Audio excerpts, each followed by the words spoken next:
요 7절부터 12절까지는요. 하늘에 있는 이제 영적 전쟁에 대해서 설명을 하고 있고요. 그리고 13절 이하부터 17절까지는 이제 땅에 있는 전쟁에 대해서 이야기를 합니다. 이 요한계시록에서 하늘과 땅의 구분은 이제 보이는 세계와 보이지 않는 이제 그 세계를 구분하고 있는 것이죠. 이 눈에 보이는 이 세상이라고 하는 이 보이지 않는 영역에 직접 영향을 미치는 어떤 종류의 영향력, 또 반대로 보이지 않는 곳에서 그 원인이 되고 벌어지고 있는 일. 그런데 이제 여기 나와 있는 이 요한계시록에 대한 이제 오해 중에 하나가 이런 어떤 영적인 세계건 또 육신의 세계에서 벌어지는 일이건 자꾸 시간 안에 이렇게 끄집어 당겨서 자기가 이해하는 과거, 현재, 미래로 이것들을 이해하려고 하는 시도입니다. 그러면 이 영적이라고 성경이 이제 어떤 부분들을 설명할 때 거기서 우리가 먼저 생각해야 될 중요한 전제 중에 하나가요. 이 성경에서 이야기하는 이런 보이지 않는 영역에서 벌어지는 이런 묘사, 바로 오늘 7절에서 12절에 나오는 이런 일들은 이 시간이라고 하는 이 물리 세계의 어떤 흐름과 그 어떤 과정이 일치하지 않는다라고 하는 거예요. 영적이라는 것 말 자체가 시간과 공간을 떠나 있다 그런 의미거든요. 이 세상 안에서 우리가 이렇게 눈에 보는 것으로 인지하는 이런 공간, 또 그 안에서 존재하기 때문에 필연적으로 어떤 시간의 과거, 현재, 미래의 흐름 가운데 살아가는 우리들. 그런데 실제로 우리가 또 현재를 사는 것도 아니죠. 이 시간 안에 우리가 매어져 있는 존재이기 때문에 사실 우리가 실제로 사는 거는 늘 과거입니다. 내가 현재를 산다고 하는 그 순간 그건 항상 과거가 돼버리고요. 미래는 아직 오지 않았고. 그러니까 우리는 그냥 주어진 그 어떤 시간의 흐름 안에서 절대 벗어나지 못하는 존재거든요. 그 거대한 수레바퀴가 계속 돌아가고 있으면요. 그냥 우리의 의지나 우리의 생각이나 판단에 관계없이 그냥 그 흐름이 우리라고 하는 그 인생을 그냥 끌고 가는 거예요. 그러니까 우리가 그 안에 들어있으니까 이제 이런 영적인 것에 대한 어떤 설명조차도 자꾸 이렇게 그게 과거에 일어난 것인가 미래에 일어난 것인가 이렇게 자꾸 이제 구분을 지어서 우리랑 똑같이 생각하고자 하는데 그것을 떠나야 합니다. 하지만 여기 있는 거는 이제 어느 정도의 시간적인 어떤 갭은 이 안에 존재해요.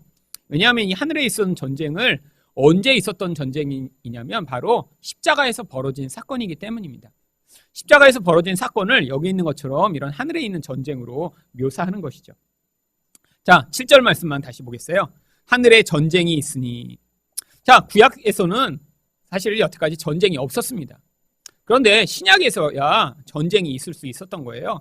왜 전쟁이 있냐면 이제까지는 그 예수 그리스도로 말미암아 하나님의 나라가 시작되기 전에는요. 이제 세상에서 그냥 세상에 세상 나라밖에 없었기 때문입니다. 그런데 여기 이제 두 가지 나라가 생기게 된 거예요. 어떤 나라요? 하나님의 나라가 이제 예수 그리스도의 십자가로 말미암아 시작됨으로 말미암아 이제 세상의 나라와의 충돌이 거기서 벌어져서 이게 바로 영적 전쟁, 하늘에 있었던 전쟁이라고 묘사하는 것입니다. 그러면 예전에는 어땠을까요? 하나님 나라가 시작되지 않았으니까 하나님 나라가 어떤 목적과 필요를 위해 일시적으로 개입한 적이 있었고요. 그리고 그 하나님 나라의 모형으로 이스라엘이라고 하는 이 땅의 나라를 하나님 모형적으로 지금 보호하시고 인도하셨던 것입니다. 하나님 나라라는 게 뭐죠? 하나님 나라는 하나님이 온전한 통치가 임하는 거예요. 하나님만이 왕이 되신 나라입니다. 하나님 뜻대로 이루어지는 나라예요. 하나님이 그러니까 모든 것을 주관하시고 하나님 뜻대로 모든 것이 되고 거기 있는 백성들은 하나님만 영광 돌리고 하나님을 위해서만 살고 하나님 뜻대로만 사는 거예요. 그런데 이게 문제가 뭐죠? 모형이었으니까 실체가 나타나지 않은 채로 모형으로 이스라엘 백성을 만들어 놓으셨더니 이 모형이 계속 문제가 생길 거예요. 실체랑 너무 달랐던 거죠. 이 세상과는 이제 이게 정반대입니다. 세상에는 모델하우스는 되게 좋은데 실제 아파트 가서 살다 보면 문제가 많은 경우가 많잖아요. 가서 이렇게 좋은 집이야? 그리고 계약을 하고 나 가봤더니 많은 그렇더라고요. 이렇게 보통 이렇게 지은 지 한 1년 된 아파트는 들어가는 거 아니라고. 그때 가서 사는 사람은 이제 그 하자 보수하다가 이제 고생 많이 한대요. 아무리 잘 지으려고 해도 이제 단체로 짓고 하다 보니까 문제가 다 생기는 거죠. 근데 이 하나님 나라는 정반대예요. 하나님 나라의 실체는 하나님이 직접 이루시는 거기 때문에 문제가 없어요. 완벽해요. 근데 이 모형이 자꾸 문제가 나고 빵꾸가 났던 것입니다. 바로 이스라엘 백성이라고 하는 죄 있는 사람들로 이 모형을 만들어 놨으니까요. 근데도 하나님이 그 모형을 통해 보여주시고자 한 게 있어요. 뭐죠? 인간이라고 하는 존재 안에 있는 이 강력한 이런 죄악의 모습을 하나님이 모형으로 계속 보여주시고자 한 거예요. 하나님이 옆에서 계속 하나님이 누구신가를 가르쳐 주시고 율법을 주시고 기적을 보여주시고 은혜를 주시고 하는데도 정말 잠깐만 지나면 다시 하나님 말고 다른 거를 의지하는 이 이스라엘. 여러분, 이게 이제 역사 내내 반복된 거예요. 역사 내내. 그래서 인간이란 존재가 예를 들면 어떤 한 명이었으면 우리가 그렇게 생각하잖아요. 아유, 그 사람은 뭐 예를 들면 탁월하니까 저렇게 하지. 저 사람은 원래 좀 나쁜 인간이니까 저렇게 살지. 근데 민족적으로 하나님이 그것도 한 시기가 아니라 수천 년을 이끌어 오시면서 집단적으로 다 그렇게 사는 것을 보여주면서 의인이 하나도 없음을 민족적으로 보여주신 거죠. 그리고 나서 지금 하나님 나라가 나타난 겁니다. 근데 이 하나님 나라는요, 하자가 하나도 없어요. 근데 이 하나님 나라에는 왜 하자가 없냐면 하나님 나라는 하나님이 직접 이루세요. 그래서 성령을 주신 것입니다. 여러분, 그래서 이제부터는 충돌이 벌어지기 시작한 거예요. 왜? 하나님 나라가 이 땅에 시작됐으니까 마귀의 나라와야 이 갈등과 충돌이 벌어지는 거죠. 사실 여기서 있는 이 충돌, 하늘에 있었던 미가엘과 그의 천사와 마귀와 그의 천사들이 싸우던 이 충돌은 지금도 우리 안에서 계속 벌어지고 있습니다. 왜냐하면 하나님 나라가 지금 시작됐지만 완성되는 건 예수님이 재림하실 때 완성이 돼요. 이 간격의 시간이 사실 어쩌면 여기에 보여지는 하늘에 있는 전쟁이 계속되는 모습인 것입니다. 우리 안에도 바로 이 두 가지 세력이 여전히 싸웁니다. 우리 안에 예수를 믿는 순간에 하나님이 성령을 주시는 거예요. 그래서 그 성령으로 말미암아 만들어내는 결과와 그 나라의 영향력은 완벽한 겁니다. 우리라고 하는 존재에서 나쁜 짓도 하고 실수도 하고 잘못도 하는데 아니 어떻게 완벽하다니요? 그런 육신의 영역 분명히 존재하지만 그거 말고 하나님의 나라가 임해서 지금 하나님의 일도 지금 행하고 계시다니까요. 하나님은 근데 이 부분만 지금 보고 계신 거예요. 그래서 이걸 완벽하다고 하시는 겁니다. 근데 우리 안에는 갈등이 어떤 갈등이에요? 나라고 하는 존재는 지금 의식도 하나고 나라고 존재는 하나잖아요. 그러니까 어떤 때는 좋은 일도 했다가 어떤 때는 나쁜 일도 하니까 우리 안에서 계속 갈등인 거예요. 내가 맞나? 내가 이렇게 선한 거 맞나? 아니면 내가 이렇게 악한 인간인데 어떻게 해야 되나?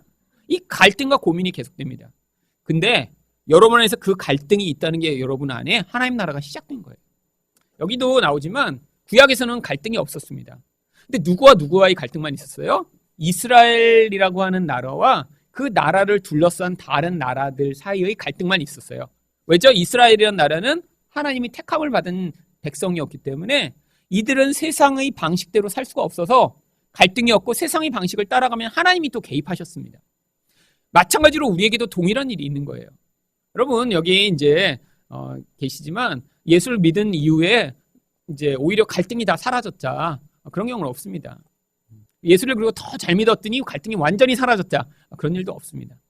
여러분 목사를 해도 갈등이 있고요. 뭐 여러분이 여기서 30년, 40년 신앙생활을 해도 여러분 안에 고민과 갈등이 계속해서 존재해요. 근데 그 고민과 갈등의 중요한 이유가 뭐냐면 지금 여러분 안에 하나님의 개입과 또 여기 나오는 육신적 영향력, 이 영향력이 계속 아직도 충돌하고 있기 때문입니다. 그런데 우리 안에 이 육신이라고 하는 존재는 늘 마귀적인 영향력에 깊이 연관이 있어요.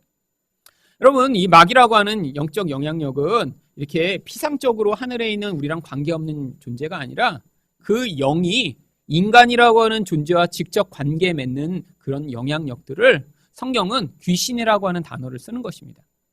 사실 근데 이 귀신이라고 하는 단어는 번역을 이 귀신이라고 했기 때문에 여기서부터 많은 오해와 갈등이 벌어지는 이유가 됐어요.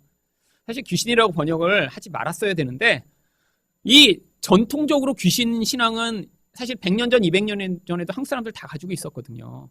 그러니까 없는 거를 만들어내는 것보다 있는 것을 차용해서 쓰는 게 훨씬 쉽습니다. 한국에도 와서 이제 번역을 하는데 이 귀신이라는 단어를 기존에 알고 있는 단어에 그냥 가서 차용을 해버렸어요.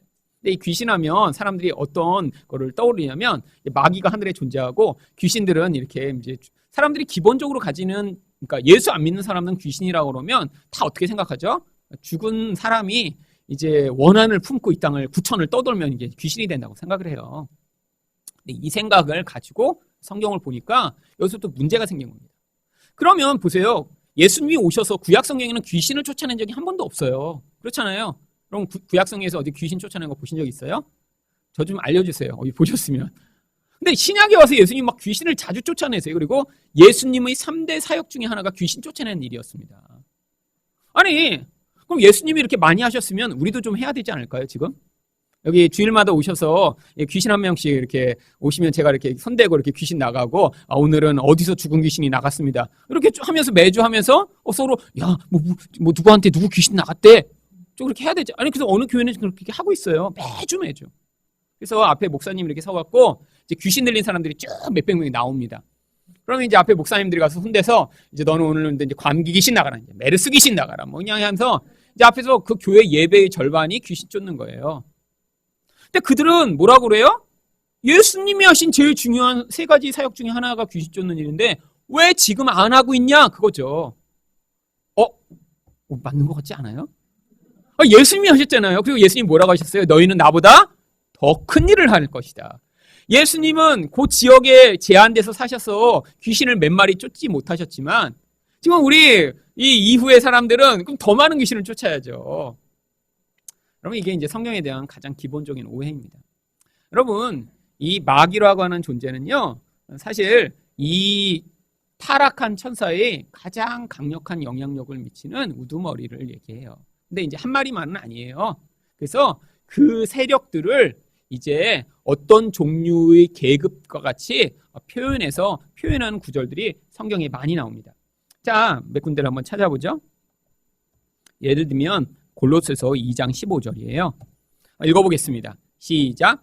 통치자들과 권세들을 무력하여 드러내어 구경거리로 삼으시고 십자가로 그들을 이기셨느니라. 여기 있는 통치자들과 권세들이 바로 이런 마귀의 세력 가운데 세상의 통치권을 행사하는 그런 종류의 영향력을 통치자들이라고 부르는 것입니다. 바로 마귀라는 것도요, 그냥 주먹구구식으로 그렇게 세상을 통치하고 다스리는 게 아니라 거기도 이런 권력 구조가 아주 정확하게 되어 있다는 것이죠. 그런데 그 내용을 조금 더 구체적으로 다니엘서에 뭐라고 표현하냐면 다니엘서 10장 13절을 볼게요. 같이 읽어보겠습니다. 시작. 그런데 바사 왕국의 군주가 20일 동안 나를 막았으므로 내가 거기 바사 왕국의 왕들과 함께 머물러 있더니 가장 높은 군주 중 하나인 미가엘이 와서 나를 도와주므로. 이 내용이 이제 다니엘서 10장을 보시면 다니엘이 하나님 앞에서 기도를 시작했습니다. 근데 하나님이요, 이제 천사를 보내요. 다니엘한테 가서 이제 메시지를 전하라고. 근데 천사가 오다가요, 이 바사라고 하는 나라가 바로 페르시아를 번역한 거거든요. 페르시아에 사실은 지금 이 다니엘이 살고 있었던 거예요. 근데 페르시아에 살고 있는 그 다니엘한테 하나님의 메시지를 전달해 오는 천사가 갑자기 그 앞에서 이 페르시아 왕한테 잡힌 거예요. 근데 왕한테 잡혀서 거기에 페르시아 왕국의 왕들, 이제 영어로는 프린세스라고도 번역하고 그러는데, 이 프린스들한테 잡혀갖고 이 프린스들이 그를 꽉 잡아서 못 가게 만드니까 잡혀 있다가 어떻게 탈출하죠? 이제 미가엘이라고 하는 천사가 와서 도와줘서 그제서야 탈출을 해서 이제 21일 만에야 다니엘한테 찾아옵니다. 이 왕들이 누굴까요? 정말 페르시아의 왕이 하늘의 천사를 막을 능력이 있나요?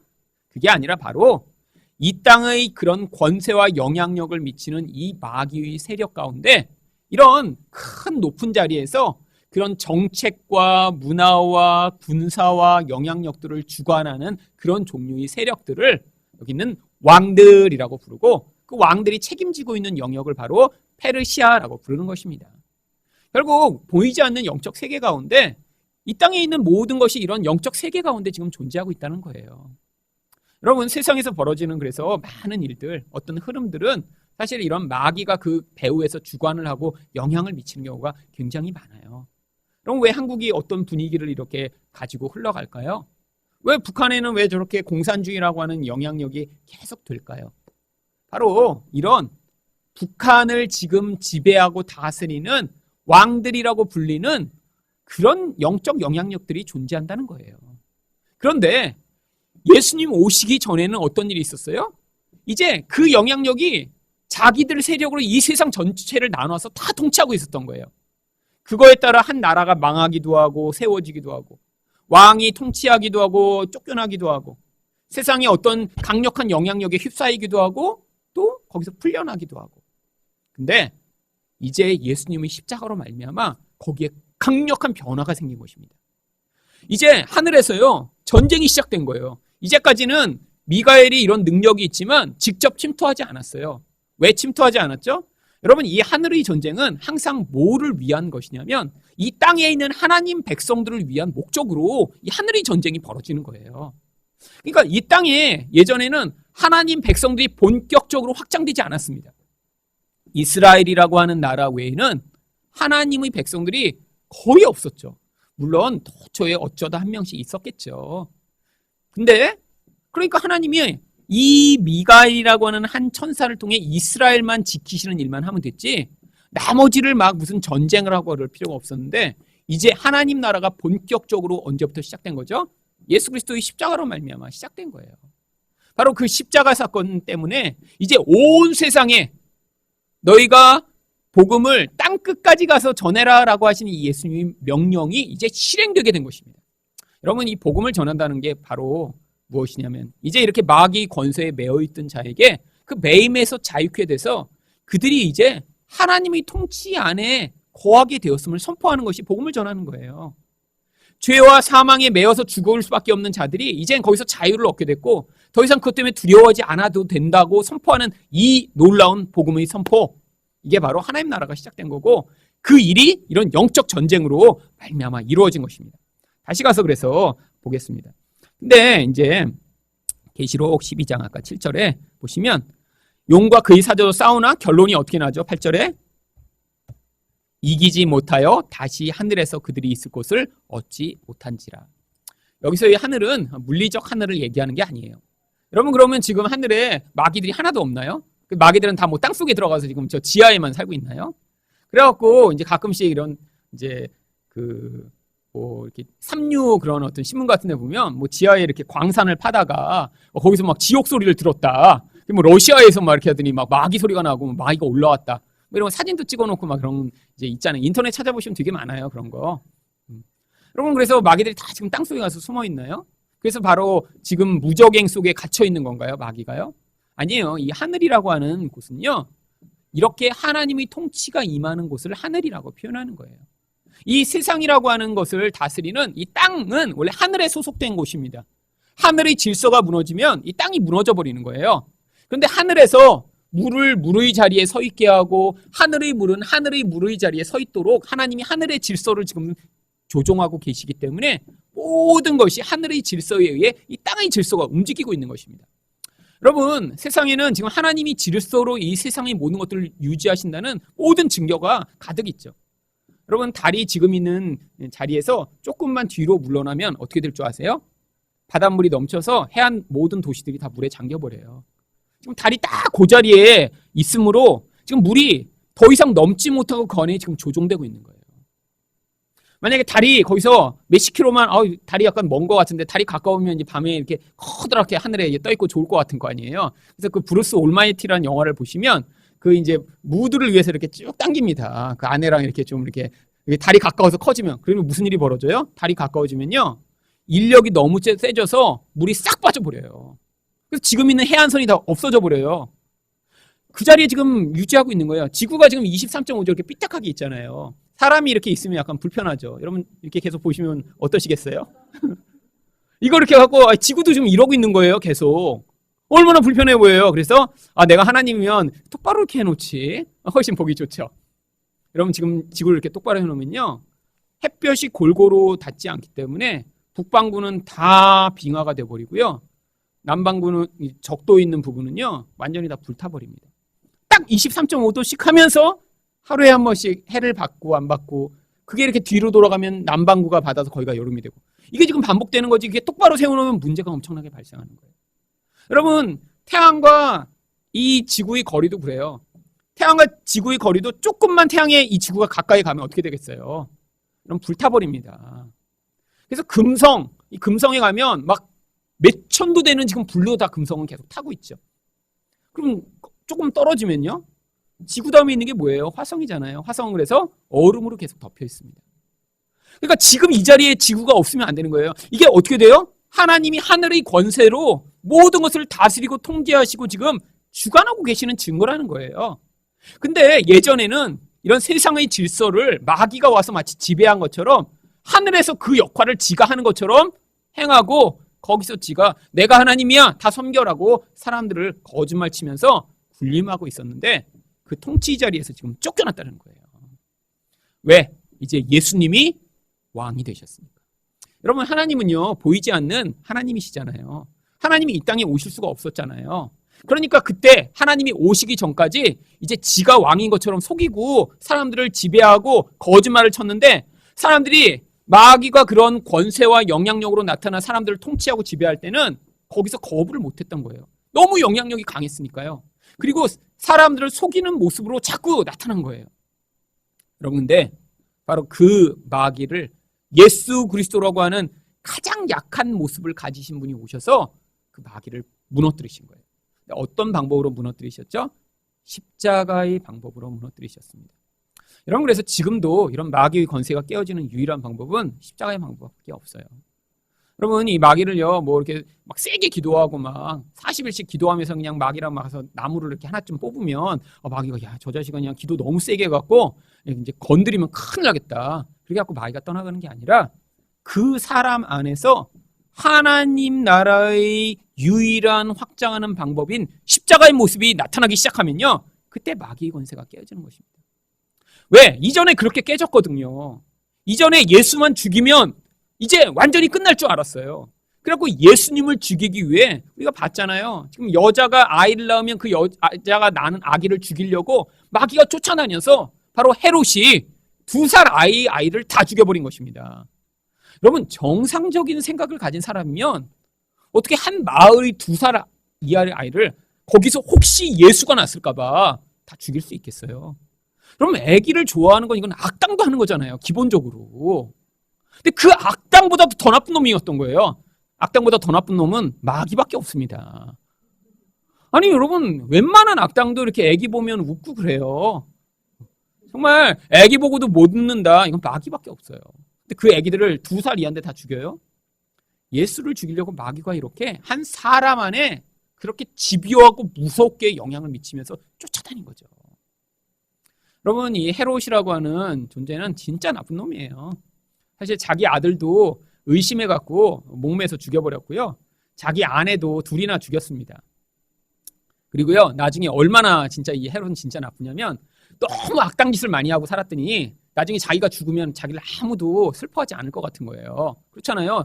여러분이 죽었을 때 여러분이 죽은 걸 막 다 기뻐하면서 이렇게 축제일로 만들고 사람들이 그러면 얼마나 슬프겠어요. 그렇죠? 그래도 여러분, 내가 죽으면 우리 이렇게 장례식에 와서 울어줄 사람이 이렇게 있을까 생각했을 때 몇 명이라도 생각이 나셔야지.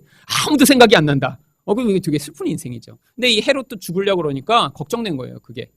그래갖고 이제 그때 여리고에 있었는데 병사들한테 뭐를 명령을 했냐면, 죽기 얼마 전에 그 여리고에서 사람들이 가장 존경하는 랍비들과 교사들과 훌륭한 사람들을 감옥에 다 붙잡아 놓으라고 그랬어요.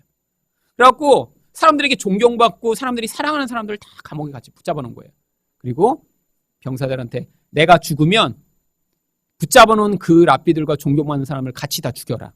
그래서 그 사람들이 너무 죽은 게 안타까워서 울 때 마치 나를 위해 우는 것처럼 내가 죽은 다음에 그걸 받기를 원하니까 죽여라 그러고, 진짜요, 헤롯이 죽었을 때 감옥에 갇혀 있던 그 랍비들과 훌륭한 사람들이 한꺼번에 죽었어요. 여러분, 무섭죠?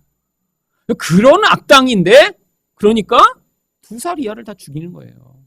마귀가 한 사람 안에 들어와서 그 사람을 마귀처럼 만들어버린 거죠.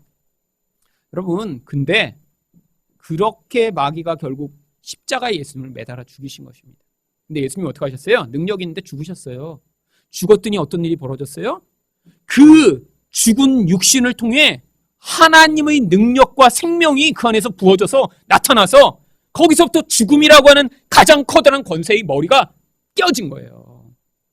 여러분, 마귀가 휘두르는 가장 강력한 권세가 바로 이 죽음입니다. 죄는 죽음을 가져오기 때문이에요. 그래서 죄가 있는 모든 자는 죽어야 되기 때문에 이 죽음의 공포에서 아무도 벗어나지 못하는 거예요. 그래서 이 죽음으로 사람들을 위협하면 모두 다 그 앞에 벌벌벌 떨며 마귀를 신으로 섬기는 이 세상. 근데 예수님이 죽으셨는데 하나님의 능력은요, 그 죽음을 뚫고 나서 생명을 가져오는 능력으로 거기서 나타난 거예요. 그러니까 지금도 그래서 동일한 방법이 나오는 것입니다. 여러분, 언제 그런 하나님의 능력과 생명이 경험되냐면 우리라고 하는 존재가 죽을 때만 나타나요. 그럼 우리가 살아있는 채로는 하나님 능력이 전혀 안 나타납니다. 죽었다는 건 언제 알 수 있죠?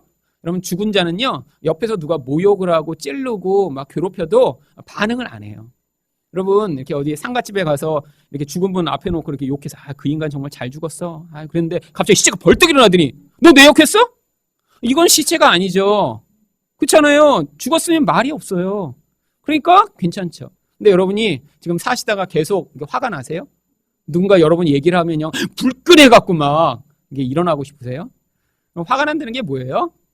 내 생각과 다르게 누군가 말하고 나에게 요구하고 판단하고 하니까 살아나는 거예요. 그러니까 화가 나는 거예요. 막.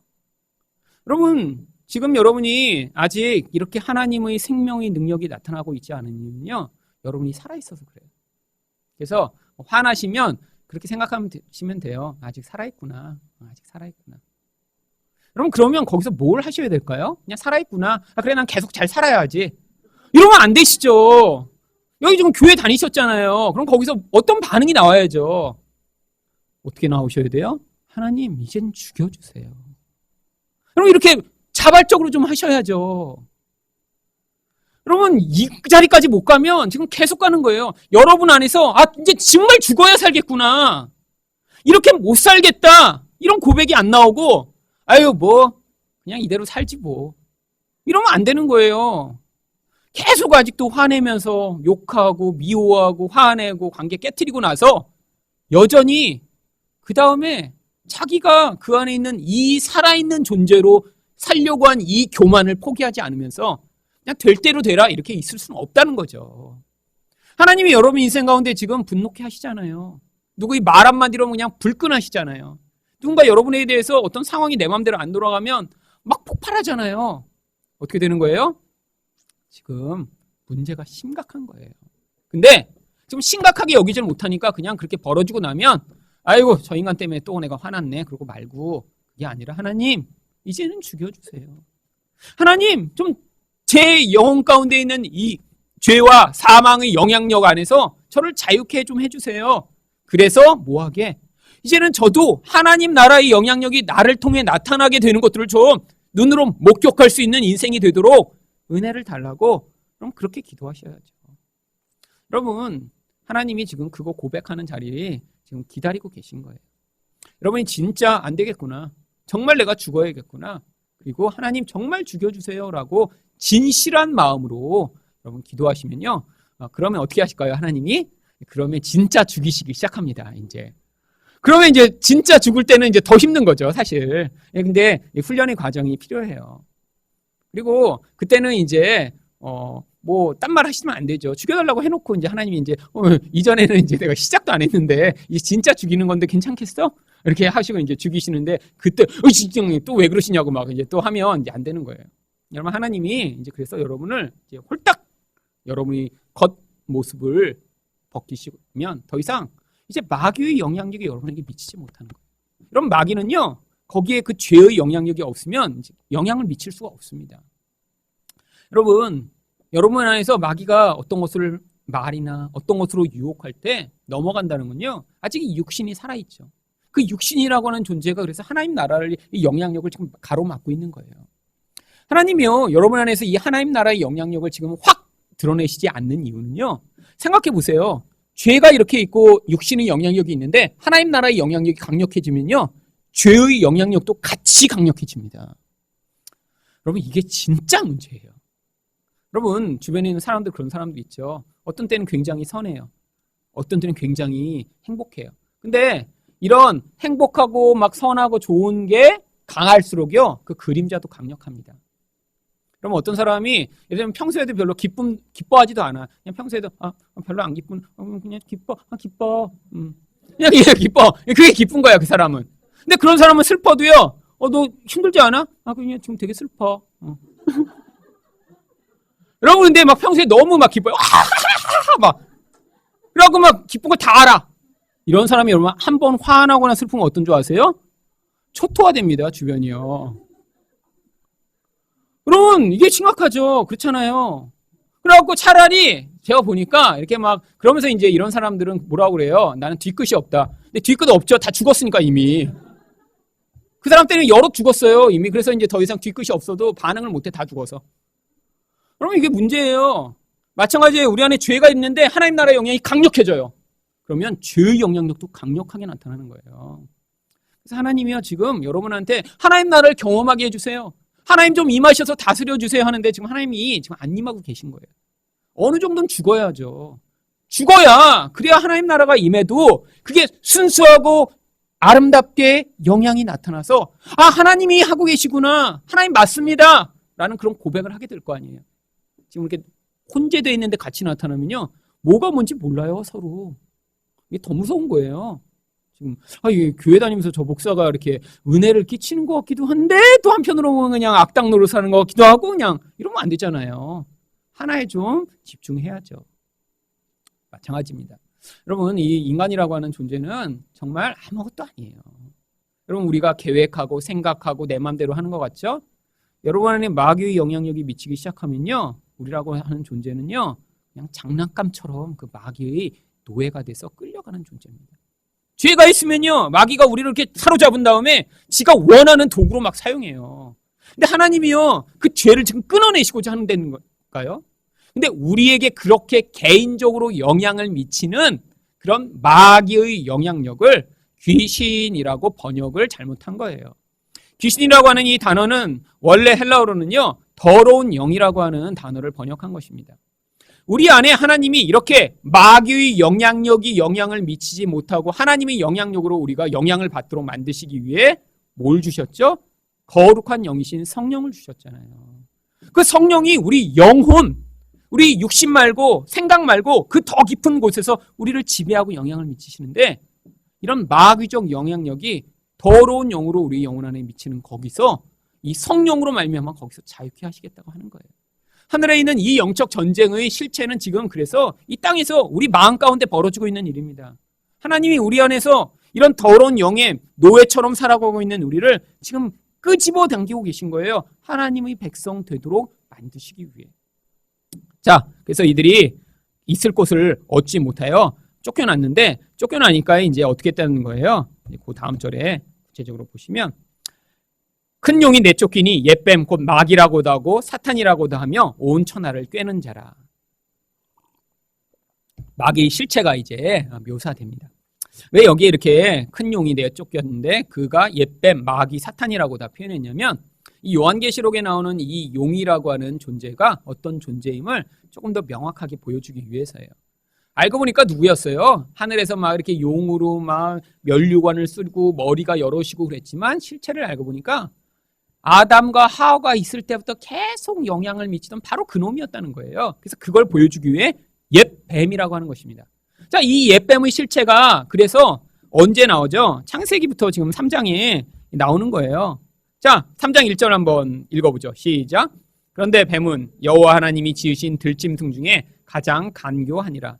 뱀이 여자에게 물어 이르되 하나님이 참으로 너희에게 동산 모든 나무의 열매를 먹지 말라 하시더냐. 여러분, 이게 바로 지금도 이런 뱀의 영향력이 어떻게 미치고 있는지를 보여주는 실체입니다. 옛 뱀으로 계속 끊임없이 하나님 백성의 인생을 쫓아다니면서 뭘 못하게 하는 거예요? 하나님 말씀을 믿지 못하게 만드는 거예요. 여러분, 하나님 말씀을 들을 때 그 말씀이 진짜라고 하면 할 거 아니에요. 여러분, 만약에 뭐 누가 이 로또 번호를 이렇게 알려줬어요. 근데 그 사람이 뭐 예를 들면 뭐 어디 그런 위원회에서 나온 사람이라 이 사람이 하는 걸 100% 맞아. 그래서 이제 번호 이제 5개를 알려주고 6개인가요? 5개예요. 하여튼 대여섯 개를 알려줬어요. 그래서 이제 그걸 번호를 그대로 갖다가 쓰면 된대요. 진짜 그게 맞다면 가서 쓰겠죠. 근데 마찬가지에 하나님 말씀도 이 말씀이 진짜라는 확신이 있으면 그 다음에 할 텐데 우리가 따라가지 못하는 이유가 자꾸 이 뱀에 속아서 그래요. 근데 뱀이 와서 여러분에게 뭐 직통 전화를 해갖고 교회에서 말씀 듣고 가면 갈 때 뜨르릉 누구세요? 나 옛 뱀인데 교회에서 어제 들은 거 다 거짓말이야. 이렇게 하는 게 아니라 여러분 이 옛 뱀이 지금 뭐를 다스리고 있죠? 세상을 다스리고 있어요. 세상을. 그래서 세상에서 떠도는 말, 세상에서 사람들이 하는 말, 사람들이 문화라고 하며 사람들이 지금 중요하다고 하는 말을 통해 우리에게 자꾸 말을 한다고요.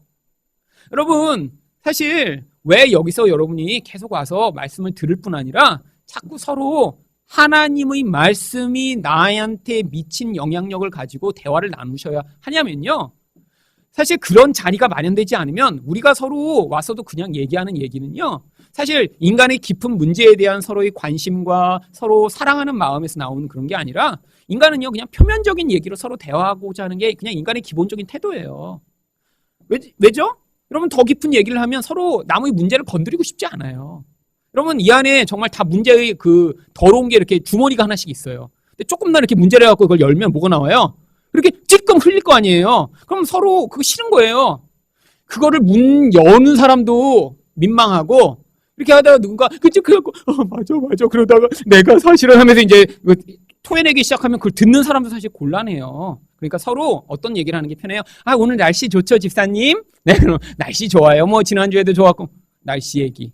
또 여름엔 뭐 어디 가세요? 뭐 휴가 얘기. 그 다음에 교회 와서 주로 얘기. 다음 주 밥은 뭘 하죠? 밥 얘기. 이런 얘기들은 안전해요. 안전하니까 그냥 그런 얘기들 하다 그냥 놔두면 가는 거예요. 여러분 근데 그러면 안 된다니까요. 여기 와서 힘들고 어려워도 자기 얘기를 나누고 남의 얘기를 들으면서 사실은 세상에서 끊임없이 반복되고 있는 이 마귀의 이야기와 소용돌이에서 내가 지금 똑같이 휩쓸리고 있는 곳에서 내가 어떤 다른 하나님의 메시지가 내 안에 존재하고 있는지를 서로 대조적으로 자꾸 들으셔야 돼요. 여러분 그래도 여기 이제 뭐 이렇게 마귀가 심어놓은 사람이 혹시 있을지 모르죠. 뭐 이렇게 검증 뭐 시험 보고 이렇게 들어오신 게 아니라 그냥 오셨잖아요. 여러분 겉모습 보고는 제가 아니라고 이제 여기까지 남은 사람들은 아닐 거예요. 그래도 이렇게 이 오후까지 이 마귀 짓 하려고 이렇게 남지는 않으셨을 거 아니에요. 그래도 이렇게 말씀을 들으고자 이렇게 남으신 분들은 훌륭하신 분들이에요. 근데 사실 그러니까 나눠서 그런 목적으로 나누다 보면 이제 우리 안에서 서로 안에 정말 그러니까 실제 그렇게 살고 있지는 못하더라도 나가면 또 유혹받잖아요. 유혹받아도 괜찮아요. 제가 말씀드렸잖아요. 유혹받는 게 부끄러운 게 아니에요. 여러분 저도 유혹받고 여러분도 유혹받고 그리고 그럼 유혹받는데 넘어지면 부끄러운 거고 넘어지지 않으면 괜찮은 건가요? 넘어져도 괜찮아요. 우리 안전이 하나님 안에서 보장되고 있다니까요. 여러분 여기서 멋진 모습을 감춘 다음에 앞으로도 마찬가지예요. 여러분 그러면 이게 저희 공동체가 이제 본격적으로 발전을 하지 못합니다. 서로가 얼마나 끝을 봤느냐 그게 뭐의 증거죠? 친해진 증거예요. 여러분 그래서 집사람들끼리는 끝을 다 본 거예요. 저랑 제 아내도 끝을 봤습니다. 그러니까 저희가 부부죠.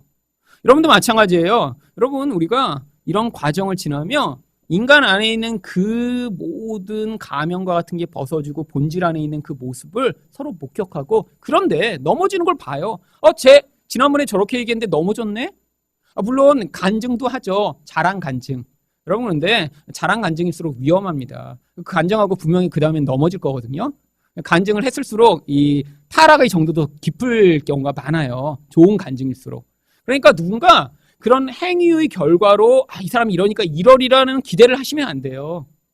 그냥 인간이라는 존재가 죄인인데 하나님이 그 인생에 오셔서 구원해내시는 그 하나님을 보셔야죠. 그래서 우리 안에서 여러분 누가 실수하고 누가 이렇게 이전에 잘 살다가 조금 못 살고 뭐 그래도 너무 놀라지 마세요. 그냥 그냥 저 사람이 저런 존재구나. 그리고 너무 누가 또 이렇게 잘한 일 해도요. 너무 또 감탄하지 마세요. 왜? 또 그런 잘한 일을 한 다음에 금방 또 무너질 수 있는 게 우리들이거든요. 저도 마찬가지고 여러분도 마찬가지예요. 그러니까 제가 나중에 이제 한국이 막 이렇게 하다가 막 전쟁 나가고 막 이게 괴뢰군이 와서 이제 예배 드리는데 막 와갖고 막 총 겨누고 너 이제 여기서 이제 예수를 욕하고 막 해! 막 그렇게 하면 여기서 누가 저 예수님 안 믿을래요? 이렇게 막 하는 사람이 있더라도 여러분 너무 이렇게 놀라시면 안 돼요. 나중에 혹시 제가 제일 먼저 하고 여기 문 앞에 나가도 저 김 목사 이게 뻥친 거야 어떡하지? 이렇게 놀라시면 안 돼요. 저는 이제 약해서 고문당하면 금방 굴지도 몰라요. 이렇게 살려주세요. 그리고 이제 나중에 저는 그 은혜의 교리를 믿기 때문에 하나님 제가 이렇게 또 잘못했네요. 그리고 이제 저 구원해 주세요. 저는 안 돼요. 저는 이를 악물고 못 견뎌요. 막 손톱 발톱 뽑는데 그런 게 더 바보죠. 19개까지 뽑힌 다음에 마지막 하나 남았는데 이제 그냥 제가 부인할게요. 차라리 처음부터 부인하고 그냥 놔두지. 다 뽑혀서 아픈 다음에 그때까지 참다가 나중에 그때 그러면 그거 억울하잖아요. 여러분 사람들이 너무 오해하는 게 있어요. 구원이 자기에게 달렸다고 많이 생각해요. 여러분, 그래서요, 차라리 그렇게 비굴하게 하고 은혜를 붙드는 인간이 되는 게 훨씬 더 놀라운 거예요. 여러분, 한경직 목사님 계시잖아요. 그럼 한경직 목사님 굉장히 훌륭하신 삶으로 우리 알고 있죠. 여기 우리 바로 넘어가다 보면 숭실대학교 바로 그 대로변에 있는 큰 건물이 한경직 기념관입니다. 정말 훌륭하게 사셨어요. 여러분, 그런데 비밀이 숨어 있습니다. 한경직 목사님은 왜 그렇게 훌륭한 인생을 사실 수 있었는 줄 아세요? 일제 말에 신사참배하셨거든요. 여러분, 하나님을 섬기는 자리에 놓고 거기다 먼저 그가 천왕이 신이라고 절을 하고 예배드리는 일을 앞서서 인도하신 분이 한경직 목사님이에요. 그럼 해방이 됐는데요. 너무 부끄러워서 죽고 싶었던 거예요. 그런데 그분은 은혜를 붙드셨던 거예요. 하나님, 나는 이렇게 신사참배할 수밖에 없는 인간인데 하나님이 은혜로 저를 구원해 주세요. 그러니까 평생 그 은혜의식 가운데 자기 영광을 위해 살고 나를 높이는 일 위해 살고 할 수가 없었던 거예요. 여러분, 그래서 그분은 저렇게 성자로 돌아가셨어요. 여러분, 근데 반대의 무리가 있었습니다. 그 일제 그 시대에요, 이렇게 한경직 목사님처럼 영향력이 별로 없었던 거예요. 그러니까 이렇게 앞에 끌려와서 단체로 신사참배하는데 앞장설 일이 없었죠. 그냥 뒤에 숨어 있었으면 됐었어요. 별로 그렇잖아요. 여러분, 만약에 지금 여기 공산당에 들어오면 누구부터 제일 먼저 잡을까요? 저 아니면 우리 장로님 이런 사람 잡겠죠. 여기 뭐 애로 숨어있다. 저는 아무것도 모르는 학생인데요. 그래, 너 일로 가봐. 그때 그랬던 사람들이 나중에 해방이 딱 되고 나니까 의기양양한 거예요. 우리는 신사참배 안 했다. 어떻게 목사인데 신사참배했느냐. 여러분, 그런 사람들은요, 나중에 뭘 했어요? 자기 영광을 추구하기 시작한 거예요. 그래서 한국교회 가운데 이렇게 죄를 지었다가 오히려 하나님 앞에 회개한 사람들은 저런 모습으로 돌아가셨는데, 나는 신사참배도 안 한 이런 순결하고 하나님 앞에 정결한 자야 했던 자들은요, 정치 세력이 되고 교회를 분열시키고 이단을 만드는 무리가 됐어요. 여러분, 우리 안에서 자랑할 거 하나도 없습니다. 여러분도요, 저를요, 야, 우리 김일성 목사는 그래도 딴 목사보다 훨씬 훌륭하고 훨씬 멋있어, 이렇게 절대 생각하지 마세요. 여러분, 제가 그렇다고 뭐 제가 여러분한테 그 환상을 깨드리기 위해 가끔씩 이상한 짓을 할 수도 없고, 그렇잖아요. 또 이렇게 이상한 짓을 제가 했다가 뭐 제가 이렇게 신문에 이렇게 도박하는 거 김일성 목사 이렇게 사진 찍혀갖고 나오고 이러면 이제 교회가 안 될 거 아니에요. 이제 뭐 그런 건 안 할 겁니다, 앞으로도. 하지만 저는 완벽한 인간도 아니고요, 죄 덩어리예요, 제 안에. 교묘하고 드러나지 않는 모습으로 저희 그런 모습이 나타나서 예전보다 훨씬 나아지긴 했지만 저도 죄인이고 여러분도 죄인이에요. 그러니까 너무 여기서 이렇게 멋진 사람 서로 돼갖고 우리 하늘사랑교회는 다른 교회랑 달라, 뭐 우리 김일성 목사는 참 뭐 이렇다 저렇다, 그런 얘기 하시지 마세요. 그냥 똑같은 사람끼리 모여서 그냥 은혜로 구원받고 이제 나중에 가시면 돼요. 우리 안에서. 그리고 이런 약한 자들 모였는데 세상에 하나님이 우리를 구원하시다니, 이런 고백이 우리 안에서 나와야죠. 그래서 나중에 이 교회가 그냥 이 상태로 쭉 가도, 아니면 조금 더 부흥하고 조금 더 사람들이 저희 교회를 보면서 와, 하늘사랑교회 참 좋다, 그래도 이렇게 하늘사랑교회 자랑하고 막 이렇게 그런 거 하시지 마세요. 하지만 좀 사람은 이렇게 자랑을 해야 또 오긴 하니까 개인적으로 좀 우리 교회 좋다고 하세요. 또 나머지 친구한테 다니는 교회 어때? 절대 오지 마. 안 돼요. 좀 자랑을 해야 오죠. 좀 자랑을 너무 안 하시는 건 안 돼요. 하지만 그걸 여러분이 자랑으로 삼으면 안 돼요. 그래서 우리가 함께 은혜를 붙들고 살다가 나중에 점점점 우리는 죽고 예수 그리스도만 사는 교회, 사는 개인이 돼야죠. 나중에도 제가 이렇게 나이가 들었는데, 와, 우리 목사님은 너무 훌륭해, 막 너무 멋있어, 그러면 안 돼요. 그냥 저 안 멋있어지는 게 훨씬 나아요. 여러분, 그렇잖아요. 나중에 멋있는 사람 되고 자기가 영광 취한 다음에 그 다음에 하나님 앞에서 부끄러운 존재가 되면 그것처럼 창피한 일이 어디 있겠어요. 이전에는 개인이 영광을 얻고 교회가 영광을 얻다가 결국 계속 무슨 일이 벌어지고 있나요? 사람들 앞에서 유명해졌던 교회, 영광을 얻었던 목사님들이 사실은 다 고개를 숙이고 부끄러운 모습으로 서 있는 세상이 됐습니다. 여러분이 높아지고 여러분이 거기에 편승하려고 하시면 안 돼요. 여러분, 그렇잖아요. 많은 사람 안에요, 어떤 마음이 있냐면 자기가 있는 공동체나 또 자기가 알고 있는 사람이 유명해지고 멋있어지고 그러면요, 그거를 은근히 원하는 사람들이 되게 많아요.